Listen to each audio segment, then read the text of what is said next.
नमस्कार, मैं नवनीत कुमार उड़ीसा राज्य मुक्त विश्वविद्यालय हिंदी विभाग से आपका स्वागत करता हूं।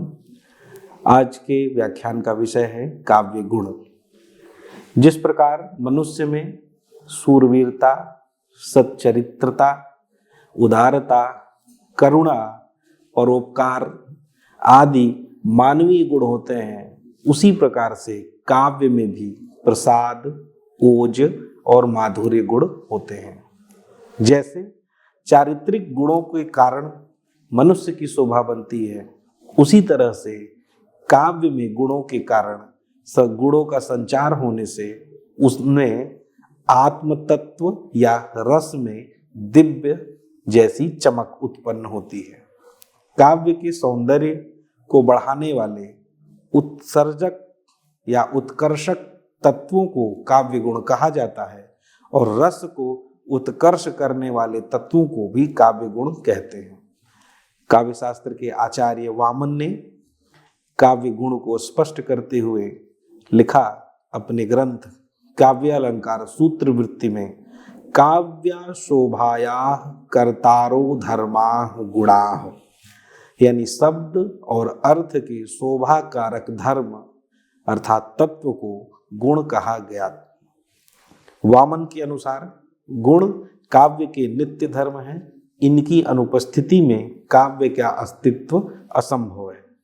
आचार्य दंडी ने अब काव्य गुण को स्पष्ट करते हुए कहा, दोषाः विपत्तयेः तत्र गुणाः संपत्तये, अर्थात दोष यदि काव्य की विपत्ति के लिए होता है तो काव्य का गुण संपत्ति के लिए होता है। यानी काव्य गुण और रीति परस्पर एक दूसरे पर आश्रित हैं। काव्य गुणों का व्यापक और विस्तृत चर्चा काव्यशास्त्र में आचार्य वामन ने की। आचार्य आनंदवर्धन भी गुणों के संबंध में कहते हैं, जो काव्य के अंगीभूत अर्थात रस का अवलंबन करते हैं वे काव्य गुण कहे जाते हैं। आचार्य मम्मट के अनुसार ये रस्यांगिनो धर्म शौर्याः दया इवात्मनः उत्कर्ष हेतस्तवे स्यु अचल स्थितियो गुणा, अर्थात गुण रस का अंग रूप है, वह धर्म है जो उसे इसी प्रकार उत्कर्ष प्रदान करते हैं जिस प्रकार आत्मा को शौर्य गुण आदि का उत्कर्ष प्रदान करते हैं। आचार्य नगेंद्र कहते हैं कि गुण काव्य के उन उत्कर्ष साधक तत्वों को कहते हैं जो मुख्य रूप से रस के गौण रूप से शब्दार्थ के नित्य धर्म है।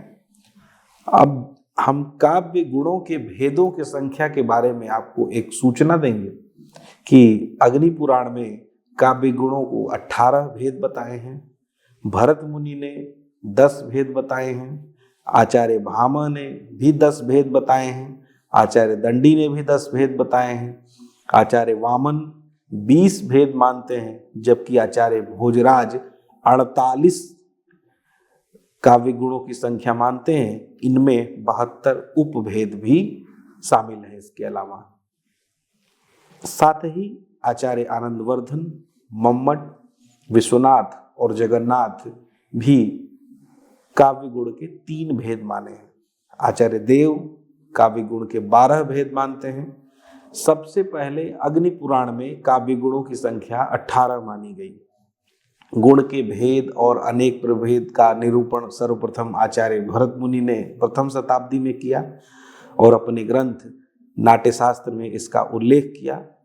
नाट्यशास्त्र में भरत मुनि ने कुल 10 गुणों को स्वीकार किया था और इनकी संख्या है श्लेष, प्रसाद, समता, समाधि, माधुर्य, ओज, पद, सौकुमार्य, अर्थ व्यक्ति, उदारता और कांति। इस प्रकार हम देखेंगे कि आचार्य मम्मट भी काव्य प्रकाश में 3 गुण मानते हैं, प्रसाद, ओज और माधुर्य।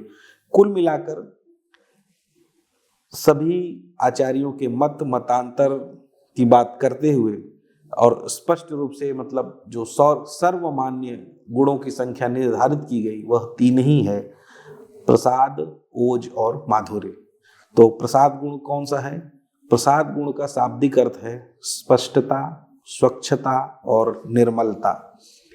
यानी ऐसा काव्य जिसको पढ़ते ही अर्थ ग्रहण हो जाए, वह प्रसाद गुण से युक्त माना जाता है। अर्थात जब बिना किसी प्रयास के काव्य का अर्थ स्वतः स्पष्ट हो जाए, उसका मतलब प्रसाद गुण उसे कहा जाता है। सीधी भाषा में कहें तो ऐसी रचना जिसको पढ़ने से ही मन के भाव बिना प्रयास के प्रकट हो जाएं, प्रसाद गुण का लक्षण है। इसमें शिथिलता होती है। प्रसाद गुण का उदाहरण है, हे प्रभु आनंद दाता ज्ञान हमको दीजिए, शीघ्र सारे दुर्गुणों को दूर हमसे कीजिए, लीजिए हमको शरण में हम सदाचारी बने, ब्रह्मचारी धर्म रक्षक ही व्रतधारी बने। एक और आप लोग परिचित होंगे, हम लोग कहते हैं जाकी रही भावना जैसी, प्रभु मूरति देखी तिन तैसी। अगला है ओज गुण। ओज गुण का मतलब है वीरता, चमक, तेजस्विता। ऐसी काव्य रचना जिसको पढ़ने से हमें वीरता की अनुभूति हो, उसमें चमक हो, उसमें ऊर्जा हो, उसे ओज गुण कहते हैं। जैसे हम देखेंगे आचार्य भिखारी दास भी एक लक्षण प्रकट करते हैं, उद्धत अक्षर जह भरे, 100 को टो युति मिलियाई, ताहि ओज गुण कहत हैं, जे प्रवीण कविराय। ओज गुण के एक और उदाहरण आपको रामचरितमानस में जब आप सुंदरकांड पढ़ते हैं तो वहां भी है, चिक्कर ही दिग्गज डोल मही, अहिलोल सागर खर भरे, मन हरख सम गंधर्व सुर मुनि नाग किन्नर दुख टरे। और जयशंकर प्रसाद स्कंदगुप्त में लिखते ही हैं, हिमाद्रि तुंग श्रृंग से प्रबुद्ध शुद्ध भारती, स्वतंत्रता स्वयं प्रभा स्वतंत्रता पुकारती। तीसरा गुण आता है माधुर्य गुण। माधुर्य गुण ऐसी काव्य रचना जिसको पढ़कर मन आनंद और उल्लास से भर जाए, वह माधुर्य गुण होता है। और यह रचना हृदय को आनंदित करती है। और इसके उदाहरण में हम देखेंगे, संयोग श्रृंगार में सुखद बतावे, चित्त सो माधुर्य बखानिए, यही तत्व कवित्त।